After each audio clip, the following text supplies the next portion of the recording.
Pomo tenan sida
Ora pripun-pripun. Panjenengan niku jan mantep rumah saku. Napa? Makane sega aku ki rada semangat nih yo.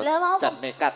Nekat kudu. Nekat kudu semangat ya. Alhamdulillah. Lu kudu semangat lho wong dalem wonten dalemipun Pak Mujiono. Oh iya, wis aku mau tak tali kok omah semangatku kaya wis pol-polan kok. Pol-polan. Heeh. Anyar kirawipun para tamu, Kang Masku, Kang Mas Bejo. Nah. Nggih, dangu mboten pinangke Mas Bejo, sugeng pinara lengkap sedaya kemawon mboten kasebat. Asmanipun setunggal boko nyawiji sugeng. Nggih. Sugeng pinara. Sugeng pinara. Kayak sakjane apa to Mas yang digandol ning gulu kae Mas? Aku kok penasaran to Mas, aku nyun siji to Mas. Enggak. Pokoknya kudu bersyukur loh ya. Kumang ulang tingkahe sapa to ki? Dari teman-teman Mas Angga luar biasa. Ya. Luar biasa. Pangerten no. Pangerten banget. Ya timbang tumbas to Mas. Oh. Ya, wis mugi-mugi doa terbaik untuk mempelai berdua. Mas Angga kalian Mbak Rintan ya. Ya, bacot nih nak. Mongko Kang Mas satraku bebasani tanah bisa tinuku sudut lamra setiaku tak korbanake jiwa lan ragaku. Terus sudah nuwun Mas. Dikawurwa setunggal lagon langgam ingkang